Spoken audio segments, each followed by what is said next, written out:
Sociedad Peruana, para la Sociedad Peruana de Oftalmología, filial norte, la cual presido honorablemente.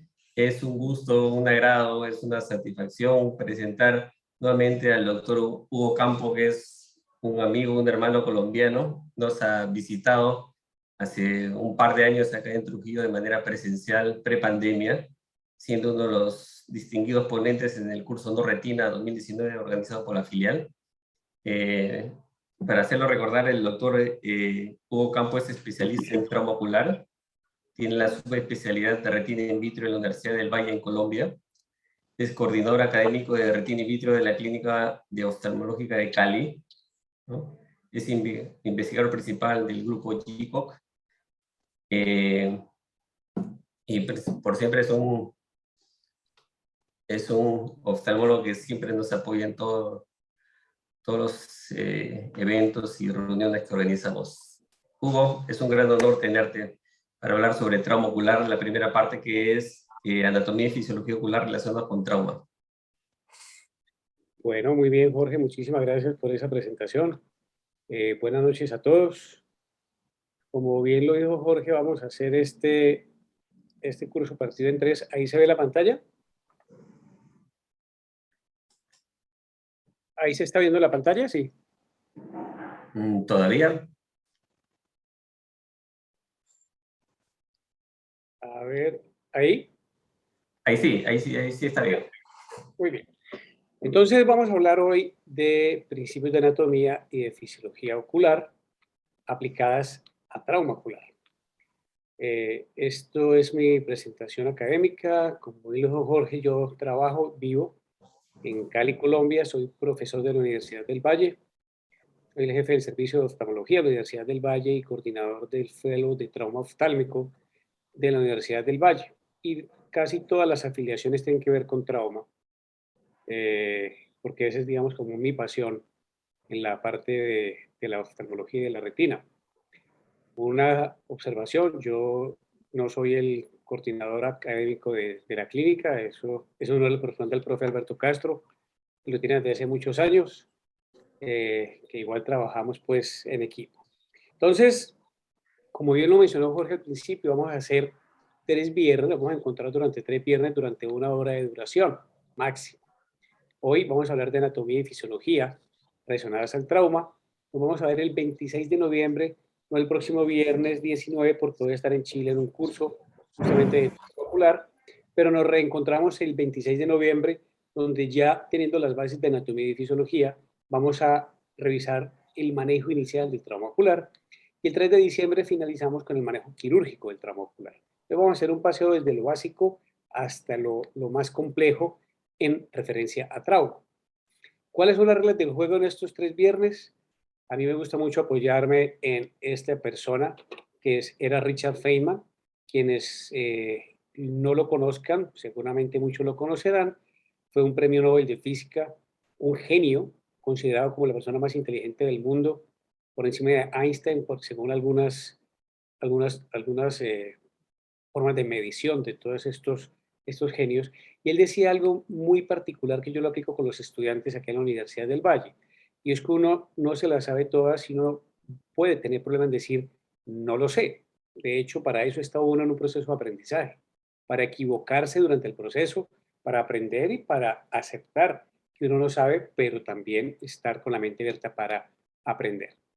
Con esto quiero decir que se puede preguntar en cualquier momento que estemos hablando para aclarar dudas o aclarar conceptos. Entonces yo sé que posiblemente algunos estaban esperando olor a sangre hoy con trauma ocular, pero hoy no hay olor a sangre. Básicamente porque es muy importante tener cimientos para que tengamos una fortaleza en términos de diagnóstico y manejo secundario. Cuando no tenemos buenos cimientos, pues las cosas se caen por su propio peso, quedan imperfectas. Entonces, entrar a manejar trauma ocular sin unas bases de anatomía y fisiología adecuadas, podemos correr el riesgo de tener malos diagnósticos y malos manejos. Por eso, vamos a empezar hoy por los cimientos. Puede que no sea la clase o la revisión más entretenida, pero es la más necesaria en mi concepto. Entonces recordemos que el ojo tiene 3 capas. La primera capa, que es la esclera y la córnea. La segunda, que es la coroides, que de adelante para atrás están el iris, el cuerpo ciliar y la coroides propiamente dicha, y la retina como capa sensorial. Y tenemos 4 medios transparentes: la córnea, el humor acuoso, el cristalino y el humor vitro. Cada uno con unas características importantes que en el momento de ser afectados por un trauma van a tener unas condiciones particulares que debemos recordarlas para aplicarlas en su momento. ¿Por qué son importantes los medios transparentes? Porque es lo que permite que la luz atraviese estos medios, llegue a la retina y produzca la visión, no en el ojo. Acordémonos, y lo sabemos todos, que el órgano verdadero de la visión es el cerebro, ¿verdad? Y es algo tan complejo que, a pesar de todo lo que se ha estudiado y se ha aprendido, todavía hay cosas misteriosas del cerebro que lo hacen particular. Y con esto me remito a una gran película de culto que es Matrix, donde Morfeo dice que es real. Veamos este video de acá. Vamos a adelante, vamos para atrás. Piensa acá para adelante y siempre va para atrás.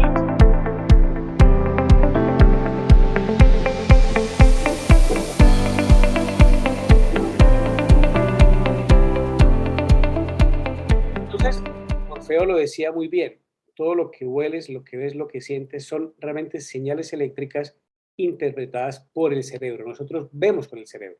Sin embargo, el ojo es absolutamente necesario para poder llevar las imágenes al cerebro, o el estímulo luminoso mejor al cerebro convertido en electricidad, y que aquí se formen las imágenes. Por eso vamos a empezar de adelante hacia atrás para recordar cosas puntuales de la anatomía ocular que tienen que pensarse en el momento de un trauma. Recordemos que la córnea tiene 5 capas: de afuera hacia adentro el epitelio, la membrana de Bowman, el estroma, la de Semet y el endotelio. Y tengo el endotelio con un color diferente, básicamente porque todos sabemos que el endotelio no se renueva, es la motobomba que controla la concentración exacta de acuoso en la córnea, y que cuando se daña pues van a tener problemas que pueden ser irreversibles y que requieren de cirugía tipo trasplante. Y recordemos que la lágrima tiene 3 capas, ¿verdad? La mucinosa, la acuosa y la oleosa. Y yo le digo a los estudiantes, la mnemotecnia es que el mal va para afuera, y es importante tener esta estructura adecuadamente, porque una de las causas que más pérdida de calidad visual genera es la sequedad. Y tenemos en trauma muchas formas de perder la integridad de la capa lagrimal y, por tanto, perder calidad visual. Recordemos que el humor acuoso tiene 2 funciones: una nutricional y otra para mantener la presión del ojo. Es un ultrafiltrado del plasma que se produce en el epitelio no pigmentado del cuerpo ciliar, se va por la cámara posterior, nutre cristalino, pasa por la pupila, entra a la córnea, nutre la córnea, el endotelio saca el exceso de humor acuoso que se va finalmente por el canal de Schlemm vía el ángulo irido corneal. Esto es lo que todo el tiempo está funcionando. ¿Qué sucede cuando el endotelio, perdón, se daña y no funciona bien? Podemos tener un problema de córnea, pero también podemos tener un problema en el ángulo irido corneal que hace que no se evacúe adecuadamente el humor acuoso, que vamos a tener problemas. Todos hemos tenido en algún momento ampollas, y sabemos que las ampollas son básicamente filtrados plasmáticos, acúmulos de plasma que, cuando se revientan, generan mucho dolor porque se exponen todas estas fibras nerviosas debajo del epitelio, en la piel. Lo mismo ocurre en la córnea, ¿verdad? Cuando tenemos un exceso de humor acuoso acumulado en la córnea porque tenemos un endotelio dañado, el humor acuoso empieza a sobrehidratar la córnea y se empiezan a producir ampollas, tal cual como se produce en la piel. Y cuando las ampollas se revientan, se exponen todas estas fibras trigeminales que están desmielinizadas y que generan toda esta gama de sensaciones tan incómodas para el paciente, y ese ojo rojo doloroso con intolerancia a la luz, con una córnea hematosa, es lo que conocemos todos como una queratopatía bulosa. Muy frecuentemente encontrada en trauma ocular si no atendemos algunas consideraciones importantes y dejamos avanzar estos problemas. Siempre suelo comparar el cristalino con un aguacate, no sé si en Perú se llama aguacate también, la palta. donde tiene una cápsula, que en este caso sería la cáscara del aguacate, un estroma que es la pulpa y un núcleo que es la pepa. Cualquiera de estas estructuras se afecta muy fácilmente en un trauma ocular, contuso o un trauma penetrante, y tenemos que aprender a identificar dónde está el problema porque sabemos que la cápsula posterior del cristalino tiene mucho que ver con la contención del vítreo en la normalidad del globo ocular y que cuando tenemos pérdida de vítreo en una cirugía catarata normal, una de las condiciones que toca hacer es vitrectomía para compensar esa salida abrupta del vítreo que ocurre en una cirugía controlada. Cuando tenemos un trauma que es una lesión mucho más brusca, mucho más grosera, el vítreo se viene de forma masiva y esa pérdida de la integridad de la cápsula posterior hay que Ahora sí. identificarla para poder manejar adecuadamente. La acomodación es uno de los fenómenos que todo el tiempo está ocurriendo en nuestro ojo y que permite que con los cambios de cristalino pues logremos enfocar las imágenes lejanas y cercanas de forma automática.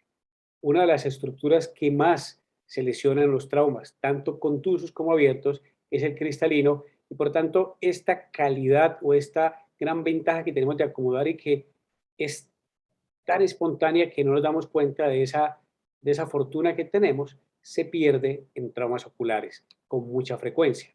Y eso hay que tenerlo en cuenta cuando le ofrecemos al paciente la mejor calidad posible después de un trauma ocular. Posiblemente la parte más delicada, digamos, en un trauma ocular tiene que ver con el vitrio y la retina. Recordemos que el vitrio, que son 4 centímetros cúbicos en promedio, está formado en un 99% de agua y ese vitrio cortical, que es ese 1%, está pegado a la retina, al nervio, a los vasos, a la periferia. Y ese es uno de los protagonistas más importantes cuando tenemos trauma, tanto contuso como abierto. Pero el vitro se desprende como un fenómeno normal, ¿verdad? Y es cuando la gente consulta por las moscas, que son las miodeusopsias, que son inofensivas y la retina está sana, o las fotopsias o fosfenes, que son las luces que ya nos ponen en alerta, perdón, cuando tenemos un paciente con esta queja espontánea. Pero en trauma ocurren cosas muy diferentes. Finalmente, la retina, que es la capa sensorial, que es la única que no tiene reemplazo de todo lo que hemos hablado. Yo puedo hacer un trasplante de córnea, puedo poner lente intraocular, tengo prótesis de iris, puedo poner un pedazo de esclera si tenemos una herida grande, pero la retina es lo único que no se puede reemplazar hasta el momento. Tener clara la anatomía retinal es muy importante a la hora de evaluar un paciente con trauma ocular, porque dependiendo de la zona, que al final lo vamos a ver, que esté comprometida, yo puedo tener una mayor o menor posibilidad de tener lesiones en retina.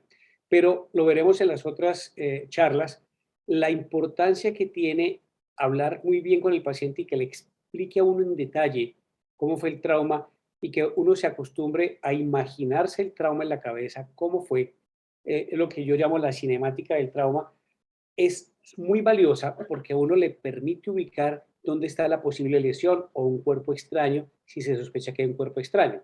Y para eso hay que tener claro la anatomía retinal. ¿Dónde está mi periferia? ¿Dónde está el ecuador? ¿Dónde está el polo posterior? Cosas tan simples que aprendemos en primer semestre o durante la carrera de medicina general, donde le dicen a uno, la mácula siempre está temporal, entonces el ojo derecho va a tener la mácula. ¿Verdad? Ese tipo de cosas que uno creería que no son importantes a la hora de un trauma, son muy valiosas porque le permite a uno ubicarse espacialmente dónde puede estar la lesión e ir a buscarlas en casos donde hay hemorragia vítrea importante que no permite ver el fondo de ojo. Pero el hecho de recrear la cinemática del trauma, uno como que se imagina dónde puede estar y créanme que casi siempre uno le pega a lo que está pensando. Tenemos la gran fortuna de la tomografía, que nos muestra pues la anatomía en vivo de nuestra retina y que sobre todo en los casos post manejo trauma es importante contar como herramienta diagnóstica de seguimiento. Tengo quistes, tengo tracciones, tengo membranas epirretinales, que es usualmente lo más frecuente que ocurre en estos casos. Y para hablar de pronóstico visual, por supuesto, ¿verdad? Entonces, hasta aquí es la anatomía normalita que todos vemos y nos enseñan en la carrera. Ahora, ¿cómo vamos a correlacionar toda esta anatomía con los traumas que puede sufrir un paciente? Pues vámonos para la segunda parte de esta charla. Entonces, trauma ocular es una situación muy frecuente. Podemos tener heridas de diverso índole como esta, herida escleral con compromiso limbar y algo de parte corneal, con exposición de tejido uveal. Podemos tener heridas un poco más sutiles, pero con ifema importante, heridas evidentemente grandes con salida de iris en la región superior. Y nos llegan de todos los tamaños, todos los colores, todos los pelambres, con menor o mayor pronóstico y sobre todo con eh, más discreción o muy bullosas, como veremos el próximo viernes que nos reunamos. Lo importante de recordar aquí es que trauma es una de las situaciones más frecuentes en la consulta de oftalmología para los oftalmólogos, pero es una de las causas más frecuentes de consulta en urgencias de medicina general. ¿Qué quiero decir con esto? Que quien usualmente ve por primera vez un paciente con trauma ocular es el médico general, no es el oftalmólogo. Entonces, nosotros que estudiamos para ser oftalmólogos, nos enseñan por lógica la anatomía del ojo en detalle, pero nosotros debemos enseñar a los médicos generales la anatomía básica y esta presentación que están ustedes viendo hoy es el eje principal de la charla que yo le doy a los estudiantes de quinto año en la Universidad del Valle. Porque en la medida que uno como médico conozca la anatomía y la fisiología del ojo, puede que no se acuerde cómo se llama ese signo cuando la pupila se dilata o cuando uno le pone la luz o el signo cuando ven la... No importa que no se acuerden del nombre. Lo que importa es que ellos conozcan la anatomía normal, la fisiología normal y les llame la atención que haya algo que no cuadra entre lo que aprendieron como normalidad. Con solo esa situación de reconocer la anormalidad en algo y que estén alertas a correlacionarlo con la historia clínica, que es lo que veremos en la segunda parte de este minicurso, ahí está la posibilidad de salvar un ojo. Entonces, el manejo y el pronóstico de un trauma ocular depende en gran medida del manejo inicial. Casi en un porcentaje cercano al 90% depende del manejo inicial. Nosotros lo que hacemos de cerrar el ojo y arreglarlo es una labor muy bonita y si lo hacemos desde el principio, pues digamos que el mérito es todo de nosotros, pero la gran mayoría, el mérito es del médico general, del médico no oftalmólogo que tuvo la audacia o la agudeza diagnóstica de detectar un problema que a veces puede ser muy sutil y remitirlo a tiempo. Por eso es tan importante tener el conocimiento de la anatomía y la fisiología ocular. Entonces, les voy a dar unos datos que uno debería siempre acordarse en relación a la anatomía y fisiología con el trauma ocular. Vamos a hacer un dibujo bastante arcaico donde voy a extraer en teoría la córnea y parte de la esclera y vemos las estructuras internas que están por acá debajo, ¿verdad? Tenemos el cristalino con su cápsula posterior, la hialoides anterior conteniendo el vítreo y en condiciones no traumáticas eso funciona allí todo el tiempo bien mientras no haya nada que lo empiece a alterar. Hay tres zonas importantes que uno debe siempre tener en la cabeza cuando se presenta un paciente con trauma ocular. Lo primero es recordar que la córnea, como es avascular, la córnea no cicatriza como los otros tejidos. Se pega por desmosomas. Cuando hacemos un LASIK, ese colgajo se pega allí y ustedes lo saben muy bien que ante un frote fuerte, un trauma, se puede soltar porque ahí no hay nada que lo vascularice. Obviamente, tenemos la posibilidad que vascularice y eso es una cicatrización anómala de la córnea porque se produce un panus grande, un leucoma, una cicatriz que deforma y tumba la calidad visual. Pero en condiciones de no vascularización, la córnea se pega ahí, queda pegadita como para el gasto diario, pero no es capaz de tolerar traumas importantes. Y ese concepto es muy importante que lo tengan siempre en mente. Segundo, acordarse que el vítreo está confinado por esta barrera cristaliniana y que está pegado a la retina. Y tercero, que en ojos vírgenes, ojos que nunca han sido tocados por cirugías o por traumas, la zona más delgada del ojo y más débil es la esclera, donde se insertan los músculos extraoculares.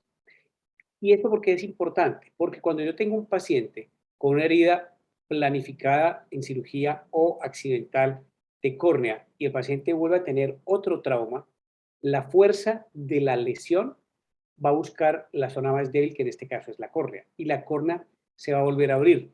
En la última sección voy a mostrarles un caso de un niño que tuvo inicialmente un trauma corneal, después tuvo otro trauma contuso, y este chico en las dos ocasiones pretendían eviscerarlo. En la primera ocasión porque el ojo se veía muy mal desde el principio, y esa es una enseñanza que de una vez les quiero dejar. No confíen en la apariencia inicial de los ojos, ni para bonitos ni para feos.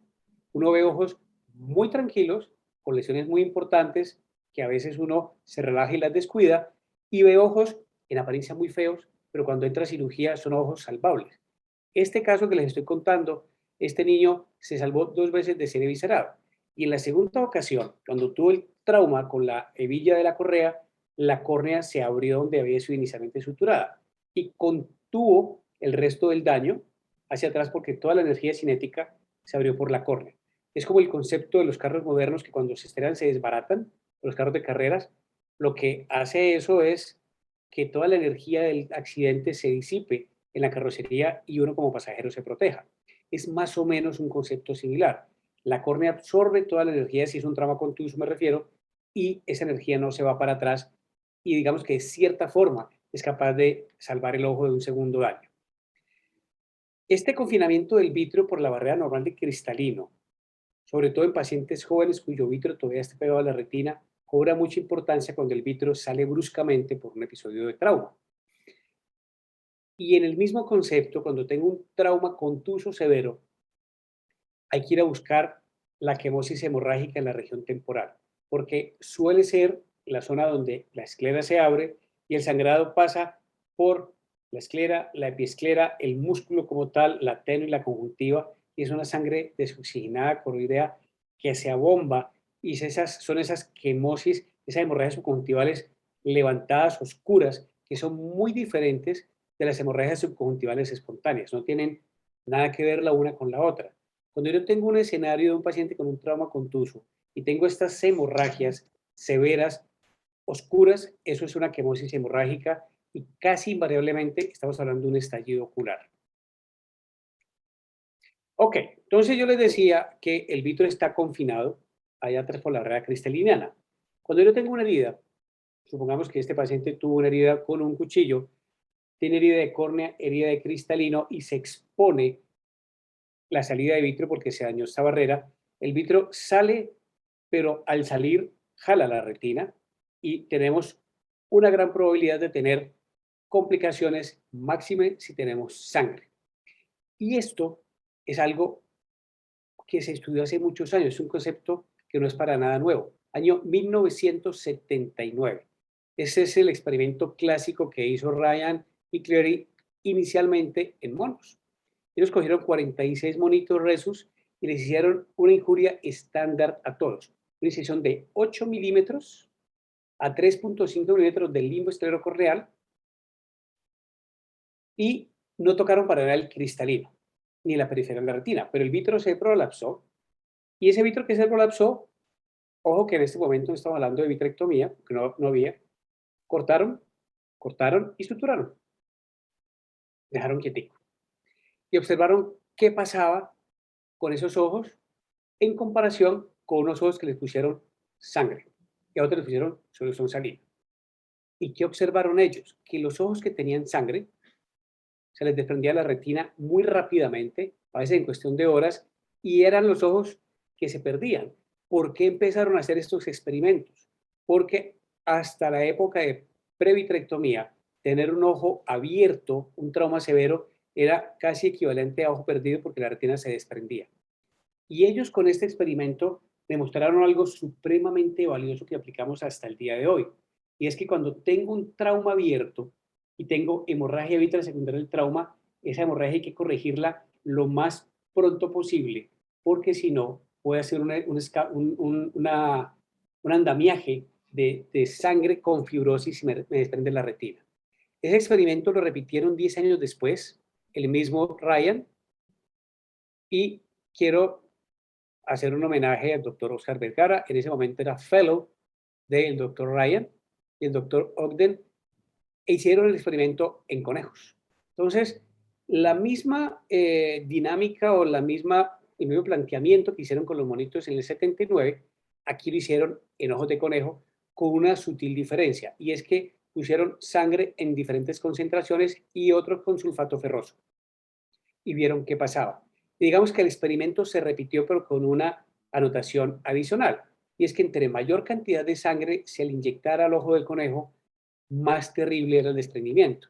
Y miren cómo contraían estos ojitos de conejo, se hace el cristalino y se contrae totalmente porque la sangre jala y deforma la retina, forma estos cierres, estos embudos cerrados secundarios a la sangre. Entonces se reafirma el gran papel deleterio que tiene la sangre en un trauma abierto, y es por eso que se insiste en la necesidad de cirugía urgente cuando tenemos un trauma severo, sobre todo con hemorragia vítrica. Volver a recordar que la zona más débil en trauma contuso son estas dos chiquiticas que les pongo y aquí las agrando. Cuando yo tengo un paciente con una cirugía previa, una cirugía, una extracción extracapsular, que todavía lo usamos, un LASIK, una herida de córnea suturada, esa sutura, esa zona que se trabajó en algún momento en la vida, se convierte en la zona más débil del ojo. Pero en ojos que nunca han sido tocados, acuérdense siempre de ir a buscar la lesión del posible estallido en la inserción de los rectos, usualmente el recto lateral, que es el que está más expuesto, el recto nasal. Y recordar que debajo de los párpados está el globo ocular. Eso que parece de perogrullo ocurre con mucha frecuencia, y es no olvidar que el párpado cierra el ojo acá, ¿verdad? Está el párpado superior, está el párpado inferior, y el ojo se cierra y uno cree erróneamente que el ojo está protegido. No, el ojo está exactamente detrás del párpado, pero no solamente en la parte frontal. Fíjense por la parte de arriba, como una herida puede romper aquí el párpado, y si el vector es de arriba para abajo, puede perfectamente lesionar el ojo. Y para mostrarles que esto es cierto, fíjense este paciente que consultó por un segundo concepto, por una herida de párpado bien superior, como ustedes pueden ver acá, que ya está cicatrizada. Esto llevaba mucho tiempo ya. Y el paciente, cuando consultó la primera vez, le dijeron, tiene una herida de párpado que es puntiforme, no hay que hacerle nada sino evaluarlo, a que cicatrice la herida en la piel. Y el paciente se quejaba de baja visión y de mioidesopsis. El gran error de quien lo revisó es que asumió que su concepto de tener el vítero expandido por el trauma era correcto y no lo corroboró. Él nunca dilató al paciente, nunca le hizo un fondo de ojo, sino que simplemente se limitaba a ver el párpado porque estaba muy lejos del ojo en teoría, ¿verdad? Y nunca le hizo fondo de ojo. Cuando consultó por un segundo concepto, le encontramos evidentemente al fondo de ojo una hemorragia vitral severa, una herida retinal, y aquí básicamente les estoy mostrando el láser que está cicatrizando la herida y el gas en proceso de reabsorción. Este paciente se le hizo cirugía de cristalino preservado, le fue muy bien, pero el gran error es asumir que lo que ocurre en el párpado se queda en el párpado. Esto no son Las Vegas. El párpado puede comprometer el ojo fácilmente dependiendo del vector. Pero más allá de eso, una herida de párpado se puede ir perfectamente al cerebro. Si tengo una herida que va en un vector hacia atrás, puedo tener ruptura del techo de la órbita y llegar al cerebro perfectamente, aquí al lóbulo frontal, facilito. Entonces, no subestimen, por favor, las heridas de párpado. El párpado forma parte del ojo y como tal, tienen que evaluarlo en el momento en que el paciente le llegue a la consulta. Con todo esto que hemos hablado, es que se sacan estas zonas, entre otras clasificaciones del BET y del OTS, se apoyan en este tipo de referencias anatómicas. La zona 1, que está en la córnea, la zona 2 del limbo a 5 milímetros y la zona 3 más allá de los 5 milímetros. Entre más atrás se vaya, mucho más riesgo tenemos de daño que hay que identificar rápidamente para corregirlo porque puede ser irreversible. Este dibujo se lo agradezco al doctor Johnny Márquez. Johnny ya es un colega de nosotros que en el momento en que hizo este dibujo era residente de oftalmología, y esto forma parte de un artículo, de un capítulo del libro que está en proceso de edición, que va a salir aquí en Colombia, donde con el doctor Carlos Restrepo de Medellín, que tiene una amplia experiencia en trauma de segmento anterior, vamos a hacer un capítulo conjunto de trauma desde la córnea hasta atrás. Y Johnny, que en ese momento era residente del doctor Restrepo, hizo, entre muchas imágenes, esta de acá que hoy le tomo prestada. Muy bien. Entonces, como me decía ahorita Jorge, haber ido a Trujillo, al norte de Perú, fue una experiencia magnífica. Aquí hay dos fotos muy pequeñas, una de Chan Chan, otra de la señora de Cao, y agradecerle a Jorge y a Edwin que siempre me han recibido como en casa cuando voy a Perú. Voy a dejar de conectarme y quedo atento a cualquier pregunta que tengan del auditorio. Bueno, gracias Hugo por tu presentación, ¿no? Bueno, estoy observando que tenemos alrededor de 65 participantes, ¿no? También se encuentran oftalmólogos, estudiantes de medicina, residentes, ¿no? Si tuvieran alguna pregunta de los participantes hacia Hugo, por favor. Hugo, está la doctora Harumi. Harumi Burga es nuestra secretaria de Actividades Científicas, ha tenido una prolífera labor durante este año. Es la esposa de Manuel Segarra, ¿recuerdas? Por supuesto, Organizador también del Dorretina. Claro que sí. ¿Cómo Claro que está, sí. doctor Ocampos? Muy buenas noches. Hola, Ruby, ¿cómo estás? ¿Qué más? Todo bien, gracias a Dios. Acá feliz con su curso que está espectacular. Muchas gracias. Yo sé que Estamos esta primera atentos, parte estamos no es atentos. así como muy chévere, pero es importante hacerla. Claro que sí. Gracias al doctor Comatanta con la convocatoria y realmente bastante acogida. Tenemos para hacer un viernes 63 participantes, es bastante bueno. Realmente sí, parecemos en pandemia todavía. Bueno, me alegra mucho que un Sí. viernes nos conectemos. Sí, muchos han viajado a la academia igual, entonces la acogida es muy buena. Bueno, pues me alegra mucho. Uh-huh. Bueno, seguramente los participantes para la siguiente fecha tendrán más preguntas y dudas. Esto ha sido la primera clase, la segunda clase lo vamos a tener la próxima semana. Dentro de 15 días. De 15 días, dentro de 15 días, ¿no? Sí, sí. Tiene que viajar a Chile, recuerdo ya nuevamente. Tiene que hacer su tour. Entonces, si no existieran preguntas, Hugo, seguramente para la próxima habrá muchas preguntas. Igual, te esperamos dentro de 15 días, el próximo viernes, de acá en 2 viernes, por favor. Y a los Perfecto. participantes, esta es la primera parte, la segunda parte ya viene todo el desarrollo del curso de trauma. Ya vamos a ver sangre en la próxima, para que no se desanime. Hay algo por acá.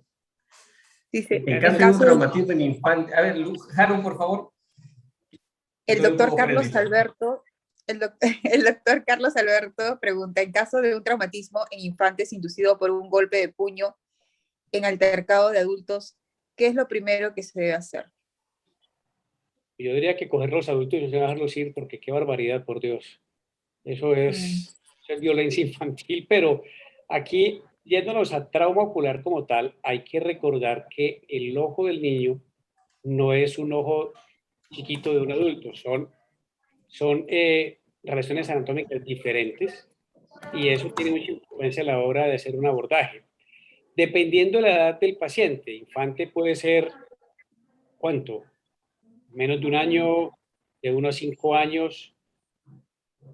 Digamos, voy a ubicarme en un niño menor de 7 años pensando en el desarrollo visual. Lo primero que hay que hacer, y no es broma, es escoger los adultos, a ver qué pasa, por qué le están dando un puño a un niño, pues, ¿verdad? Pero en la valoración de los niños hay una dificultad importante y es que a veces no se van a examinar por el dolor y por el susto. ¿Qué hacemos nosotros aquí en el servicio cuando son niños con traumas que pueden ser desde muy sutiles hasta muy bruscos? Preferimos sedarlos, que no tengan vía oral, nos asistimos con anestesiólogo y un examen bajo sedación. Y le decimos a los papás o al acudiente, mire, vamos a entrar a examinarlo, dependiendo de lo que encontremos, seguimos derecho de una vez en cirugía si es del caso. Entonces, siempre hablamos con los anestesiólogos, ellos entran, le hacen una sedación corta, lo relajamos, ponemos bléfaro, lo examinamos todo, fondo de ojo. A veces, para el próximo viernes, le voy a traer un aditamento que es muy útil, que está hecho para celulares y que magnifica de forma suficiente un ojo para poder examinarlo y tiene filtro azul. Y es un elemento bastante práctico que uno puede tener para examinar a estos niños en una sala de cirugía donde si mientras monta el microscopio se puede examinar o simplemente con el microscopio. Pero los examinamos bajo sedación todo el examen completo. Una vez que lo examinamos, hablamos con los papás, les damos el diagnóstico que tenemos de trabajo y con eso definimos. ¿Cuál es la importancia de los niños en referencia a los adultos? La ambliopía. Si no manejamos, si no detectamos causas de disminución visual secundarias a un trauma, un niño puede ser ambliope fácilmente y eso es una secuela para toda la vida. Entonces diría que la única diferencia con respecto al adulto es que si no se hace examinar, lo llevamos a examen bajo sedación, asistido por anestesiólogo. No sé si te contesté la pregunta, Carlos.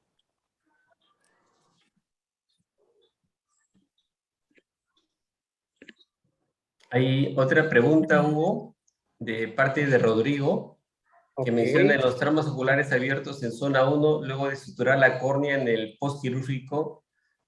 La cámara anterior tiende a la atalamia y el paciente presenta dolor ocular, sí del negativo. ¿Qué consejos podrías dar para el manejo adecuado?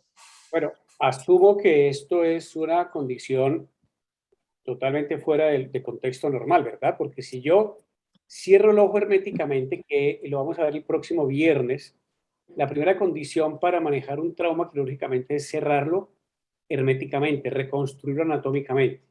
Y si yo cierro un ojo normal, pues no tiene por qué haber atalamia, no tiene por qué haber fuga. Entonces uno tiene aquí dos posibilidades.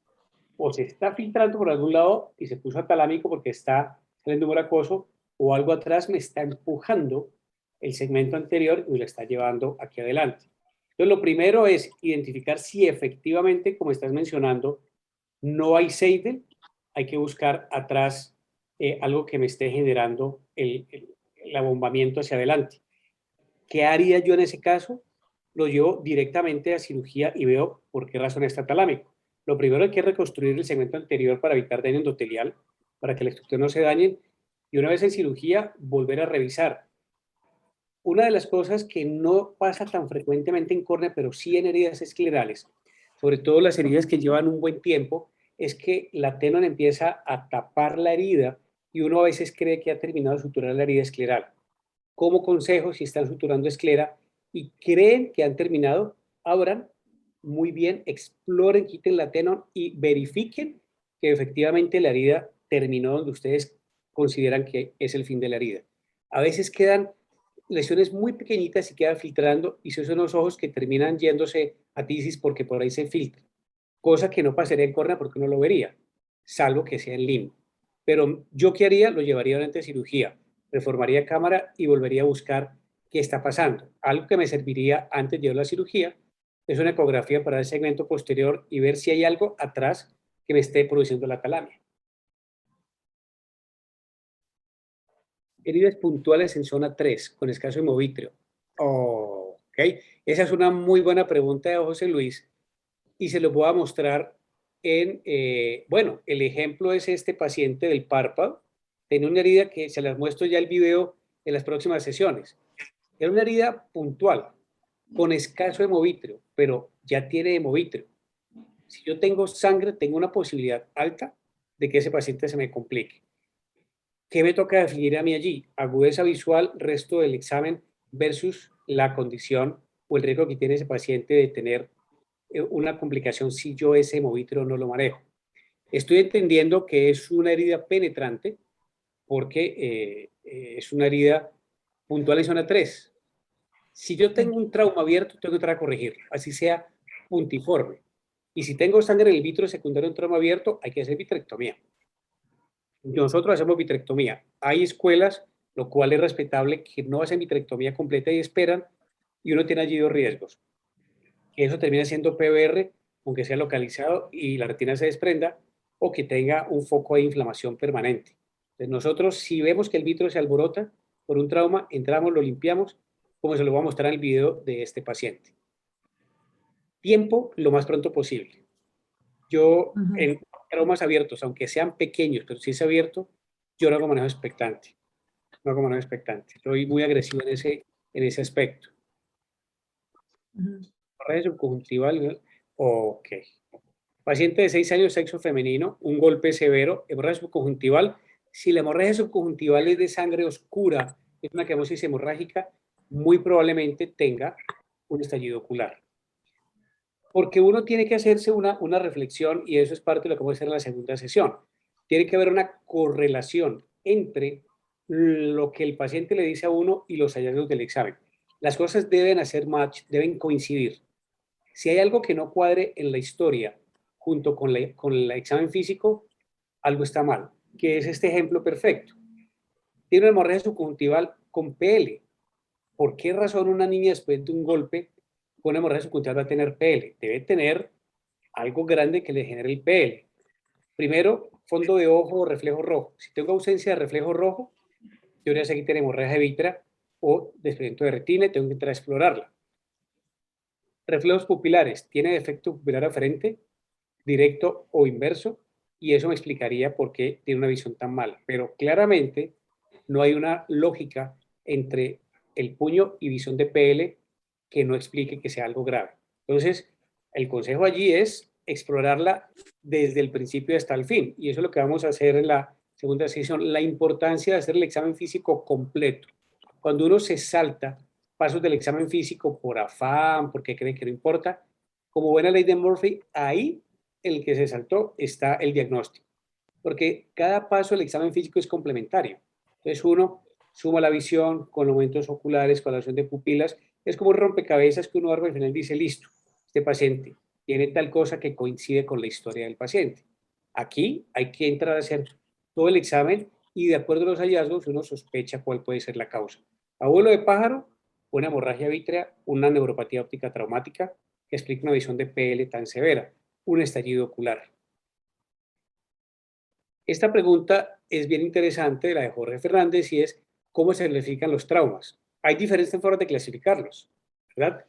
De acuerdo al compromiso de la capa externa, en abiertos o cerrados, de acuerdo a la zona anatómica, zona 1, 2 y 3. Y actualmente estamos trabajando en una nueva clasificación que se llama la I-Gates, y no sé si alguien de Perú a propósito quisiera trabajar en la clasificación del I-Gates para que me escriba por el interno, porque justamente antes de arrancar estaba conversando con Rupesh, preguntando quién más quisiera participar. Vamos a hacer una clasificación nueva, la OTS va a cambiar y vamos a crear una clasificación que se llama la I-Gates, que va a tomar otros aspectos que el OTS no tomaba anteriormente. Entonces estamos haciendo clasificación y recolección de casos. Entonces, quien quiera en Perú trabajar en el I-Gates me avisa, le mando el formulario y simplemente empieza a llenar, a meter los datos, que la base de datos se está alimentando en Singapur. De Centroamérica, la persona que más casos tiene es Cindy, tiene 300 y pico casos, creo. Entonces, no se hacen ganadores de Cindy, yo tampoco, hay que meter casos y casos y casos y casos y poner a Latinoamérica a participar allí. Entonces, volviendo a la pregunta de Jorge, depende de qué quiera buscar uno, pero sí es muy importante, y lo hablaremos después, la unificación en la clasificación del trauma, porque eso permite hablar un mismo lenguaje. Cuando yo hable de penetrante, se entienda aquí en Cali, se entienda en Trujillo igual, se entienda en Singapur la misma cosa que estoy hablando, porque el manejo del penetrante es uno, el manejo del perforante es otro, el manejo del estallido es otro. Si yo hablo el mismo lenguaje, ya sé que lo que haga aquí es lo que alguien entrenado y conocedor de la clasificación haría en otro lado. El defecto pupilar aferente es parte del examen oftalmológico que tiene que ver con el OTS. Acuérdense que el OTS son 6 puntos que uno evalúa, 7 puntos. Agudeza visual, presencia de estallido, endoftalmitis, desprendimiento de retina, defecto pupilar aferente, y se me van los otros 2. Uno de ellos, bueno, efecto pupilar aferente sí, es uno de los parámetros para hacer la clasificación. Entonces, forma parte del examen oftalmológico y de la actual clasificación del OTS.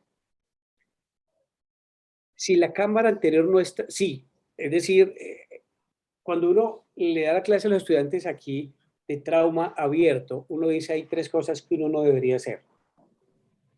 Parchar el ojo, porque la presión puede terminar de viscerarlo, o en riesgo de viscerarlo. Lavarlo profusamente. Y tercero, gotearlo, pero gotearlo tiene una excepción, y es poner gotas para dilatar. Todos los pacientes con trauma deben dilatarse para regresar, sobre todo los de trauma contuso. y dilatar ambos ojos. El trauma ocurre usualmente en un solo lado. Acostúmbrense siempre a mirar el otro ojo. Voy a buscar un caso clínico muy simpático de un niño que fue por un trauma ocular y la costumbre de dilatar ambos ojos permitió descubrir en el ojo sano una lesión tumoral. Si uno se hubiera concentrado en el ojo del trauma, que era un pelotazo de tenis, hubiera pasado por alto la lesión que tenía en el ojo sano, entre comillas. Entonces, dilatar, sí, y examinar los dos ojos, aunque el ojo contralateral no tenga nada. Ok. La pregunta de Stephanie tiene que ver con el tiempo de colocación de lente intraocular. Y digamos que allí hay dos miradas. Una, si yo tengo un paciente con una herida limbar, por ejemplo, o una herida corneal muy pequeña que no me genere mucho astigmatismo, o una herida limboescleral con catarata o puntiforme, que yo considere que puedo poner el lente en primera instancia, lo calculo y lo hago. Y se hace biometría de ambos ojos, se comparan y se hace el cálculo del lente que podría ir. Y siempre utilizo lente de 3 piezas en trauma ocular. Siempre. Aunque tenga soporte capsular, ese es un ojo que ha sido tocado en algún momento, ese soporte celular puede que no sea tan bueno y lente de 3 piezas me da un soporte suficiente para aguantarlo bien. Si yo tengo una herida de córnea grande, hay que esperar mínimo 4 meses para que eso cicatrice bien, para que veamos la curva de astigmatismo con que va a quedar, y solamente después de eso pienso en la lente intraocular. Lo que hago con estos pacientes es suturo la córnea, hago el proceso de retiro de los puntos, después de eso mando optometría, hago un potencial visual y con eso calculo. Y yo digo a los pacientes, mire, usted tiene un trauma ocular y vamos a estar aquí viéndonos por lo menos 2 años. En esta primera parte son unos 6 a 9 meses de recuperación de su trauma, estoy hablando de traumas severos. Va a quedar sin cristalino, vamos a seguirlo, la retina esperemos que pegue. Si todo va bien, le quito los puntos de la córnea y usted mejora visión, le ponemos lente intraocular. Si tiene un tamponador, entonces le digo, quitamos silicón, esperamos 2 meses sin silicón para ver que esa retina pegue y después de eso lo mando a optometría. Es decir, el paciente con trauma debe entender que tiene una lesión muy severa y el hecho de acelerar la postura de lente intraocular realmente, si no tiene todas las garantías desde el punto de vista del cálculo del lente, de la seguridad que la retina va a estar funcionando y está pegada, pues acelerarse no lleva a nada bueno y a veces toca entrar a quitar un lente porque la retina se desprende o no mejora. Entonces, yo lo que hago es poner lentes de contacto, lo manejo con optometría y cuando estoy seguro que esa retina ya aguanta, que está funcionando bien, que la córnea quedó con su curvatura final por las suturas, ahí sí le pongo el lente intraocular y de 3 piezas. Trauma ocular, fondo de ojo normal, nervio óptico normal. Ok, esta pregunta es muy valiosa de Daniel, porque acuérdense que la neuropatía óptica traumática se define como la lesión donde el médico no ve nada y el paciente tampoco. El paciente está perfecto, puede haber una neuropatía óptica traumática con 20/20. El único signo clínico relevante en neuropatía óptica traumática es el defecto pupilar aferente. Y puede ser cosas tan sencillas como quedarse dormido, apoyado sobre la zona esfenoidal, que es la lesión del borrachito que se despierta y empieza a ver borroso porque hizo la presión todo el tiempo y produjo la lesión de neuropatía indirecta. Una queda en bicicleta hasta los traumas severos. Entonces, el fondo de ojo de un paciente con neuropatía óptica traumática pura al principio es normal, porque el nervio todavía no se daña. La lesión de, se me olvidó el nombre de este tipo de lesión que produce. Cuando se empiezan a perder las fibras, hay una correlación entre la zona cerebral que se daña en la neuropatía traumática y el nervio empieza a ponerse pálido en esa zona. Bueno, cuando me acuerdo se los digo. En resumen, el nervio óptico empieza a ser patológico a las 6 semanas en promedio de una neuropatía óptica traumática. Entonces, al inicio, el nervio se puede ver perfecto, perfecto, y eso lo puede despistar a uno. Pero si tiene defecto pupilar aferente, entre más fuerte sea, el diagnóstico de neuropatía traumática hay que tenerlo en consideración. Y si es frecuente, sí puede pasar. Por eso es fundamental hacer el examen de pupilas en cada valoración de un paciente con trauma. Bueno, Por aquí creo que no hay más preguntas. No sé si el resto tenga alguna pregunta. Un poco tímido estaba al inicio, luego ya se soltó a la gente. Espero que estén menos tímidos para otro viernes. Mejor dicho, el otro viernes cada cual con un pisquito aquí, yo también lo pongo y conversamos con pisco. Exacto. Que sea un compromiso. Un compromiso, todo con pisco, ¿no? Yo deseo participar en el estudio que mencionó. ¿Dónde puede comunicarse, dice Hugo? Escribime ahorita al WhatsApp y te mando la página. Le digo a Rupesh que vas a participar y el que quiera hacerlo, el que tenga pacientes con trauma, se mete y es muy sencillo. A ver, es un poquito largo y dispendioso, pero es una base de datos que va a quedar muy completa. Entonces, yo lo que hice es contratar a alguien aquí para que me lo llene porque se pierde bastante tiempo, pero pues todos sabemos que la solidez de los estudios depende de una muy buena base de datos. Entonces, aquí le pagué a alguien y simplemente me muestra, yo digo, si eso está, cambie eso y lo vamos llenando. Entonces, yo creo que sería una opción interesante. Por ejemplo, aquí no lo planteamos, pero por tiempo no lo hicimos. Residentes que quieran hacer trabajo de grado, ¿qué trabajo más bonito sería empezar a llenar una base de datos y participar del grupo?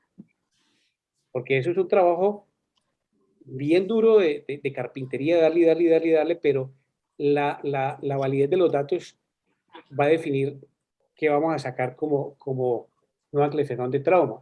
Y poder participar en una clasificación nueva, pues es bastante interesante. Perfecto. Daniel Escucha, también Jorge Silva. quiere participar.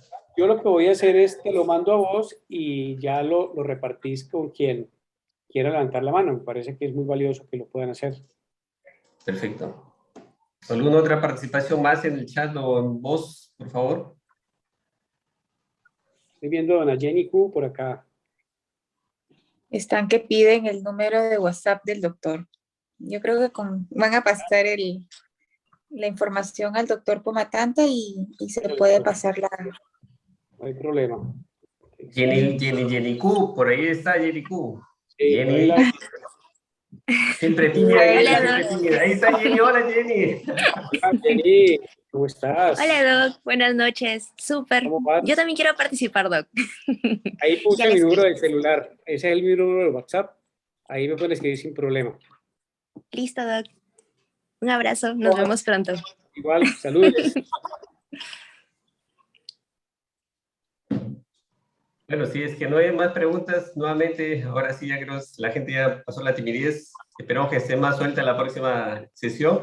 Te esperamos nuevamente en 15 días, el próximo, de acá en 15, el segundo viernes, el tercer viernes ya de noviembre, parece el 26, me parece creo que es, ¿no? Bueno, ahí coordinamos, Sí. hacemos la difusión respectiva. Es el 26, viernes 26 de 26, noviembre. Sí. 26 de noviembre, perfecto. Bueno, Muy bien. buenas noches a todos. Gracias, un gran abrazo. Muchísimas gracias. Muchísimas Chao, gracias, doctor, por su tiempo. Gracias, Feliz noche. gracias Gracias, a todos. Janito. Hasta luego. Chao. Gracias, Chao, Jenny, doctor. cuídense. Hasta luego. Un gusto. Muchas gracias.